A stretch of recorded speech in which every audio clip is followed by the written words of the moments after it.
Sabi daw po nila, merong 5 lugar na dapat nating puntahan, bisitahin, bago man po tayo mamatay. We need to go to visit to these 5 places before we die. And why is that?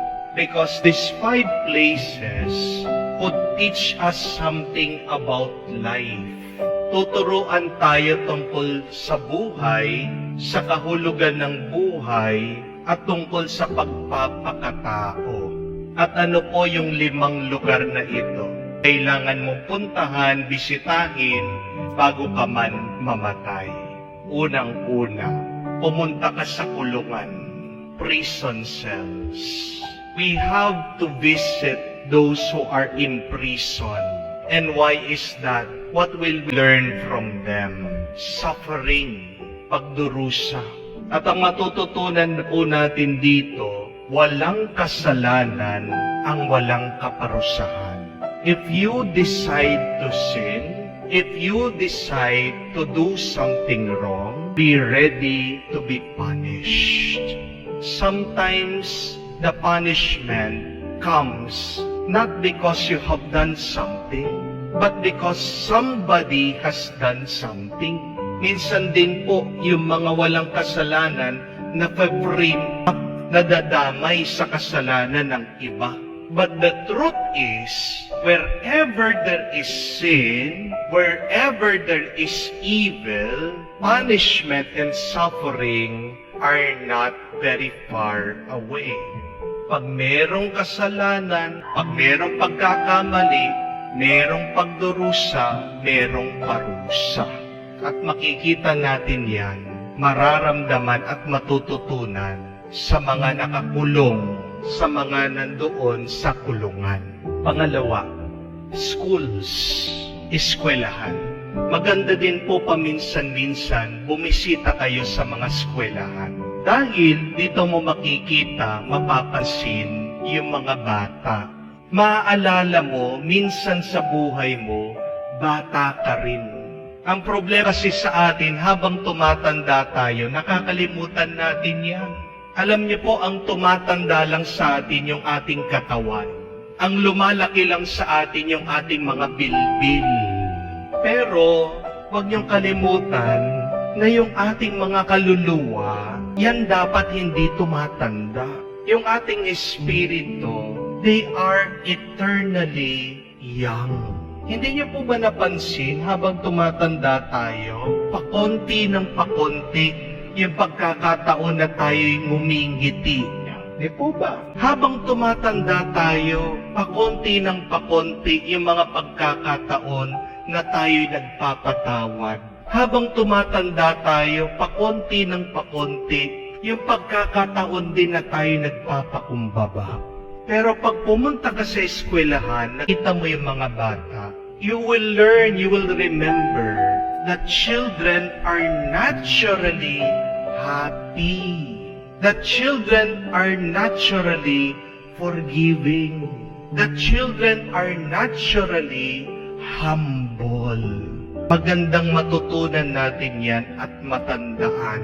Please visit a school. Number 3, bumisita din po kayo sa bukid farms. Bakit?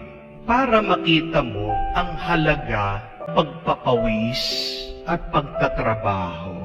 Tingnan niyo po yung mga magsasaka. Nag-i-enjoy sila pag sila'y nagtatanim. Buhay nila ang bukid. Umagang-umaga pa lang, nakagising na yan, naglalakad pupunta sa bukid.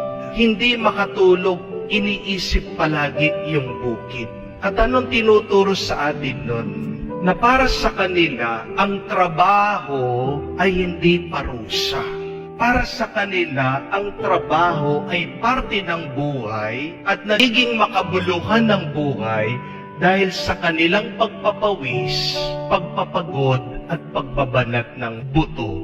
Napakarami po kasi sa mga bata ngayon, di niyo po napansin. Ayaw na pong madumihan, ayaw pagpawisan. Gusto po nila palagi silang nasa bahay, naka-aircon, nagko-computer, nagse-cellphone. Ayaw nang gamitin yung mga kamay, ayaw madumihan. Pag nagtrabaho na, napakarami din sa atin. Anong tingin po natin sa ating ginagawa? Ito'y parusa, ito'y pabigat. Kailangan din po pumunta kayo sa bukid, hindi lang para makalanghap kayo ng fresh air. Pero sana matuto kayo dun sa mga nagpapagod doon sa lupa para sa kanila makahulugan yung kanilang ginagawa. Hindi po ito parusa. They find joy working with their hands. May tuwa, may saya sa kanilang pagpapagod, sa kanilang pagdudumi. Dahil hindi naman po ito tungkol sa pagdudumi, sa pagpapagod. Pero yung nakakapagpalitaw ka ng bunga. Number 4, hospital. Paminsan-minsan din po, kailangan tayong bumisita sa hospital. And why is that? To be more grateful, to be filled with gratitude. Pag pumunta ka sa hospital, anong makikita mo? Mga may sakit, mga namamatay, mga naghihingalo. At pag nakita mo yung paghihirap nila sa kanilang sakit, magiging mapagpasalamat ka. Nabuti ka pa, wala ka doon sa higaan nila. Ikaw, malakas ka, pero ang tanong, nagpasalamat ka na ba sa Diyos? Diyan sa maganda mong pangangatawan. At diyan mo makikita, madalas, nagdadasal yung tao. Kung kailan meron siyang sakit, diyan talaga siya tumatawag sa Diyos, humihingi ng tulong. Pero napakagandang paalaala sa atin, before you ask God for anything, please thank God for everything. Ulitin ko po yun. Before you ask God for anything, thank God first for everything. Bumisita ka sa hospital, makikita mo, napakapalad mo pa. Kahit na sabihin mo wala kang pera, kahit na sabihin mo merong depression, merong lungkot, merong away sa inyong pamilya, ikaw ay mapalad pa rin pag healthy ang iyong pangangatawan. Amen? Ano po sa tingin niyo yung pang-5? So meron na po tayo, kulungan. Pangalawa, eskwela. Pangatlo, bukid, farm. Pang-4, hospital. Ano po sa tingin niyo yung pang-5? Mental hospital. Nakapunta na po kayo? Nakabisita na kayo sa mental hospital? Maganda din po. Ano yung matututunan natin doon? Makikita mo, isa sa pinakamasayang tao sa mundo ay yung mga baliw, yung mga sira yung ulo. Bakit napakasaya nila? Kasi wala silang iniisip at hindi nila iniisip kung ano yung tingin ng ibang tao sa kanila. Di po ba? Bakit tayo nadidepress? Bakit napakarami natin takot sa buhay? Dahil palagi tayong nag-iisip. Wala pa, iniisip mo na. Nakalipas na, hanggang ngayon iniisip mo pa. Ano po yung nakakapagbigay ng lungkot sa atin? Yung palagi mong iniisip kung ano yung tingin o iniisip ng ibang tao tungkol sa iyo. That is what blocks or hinders your happiness.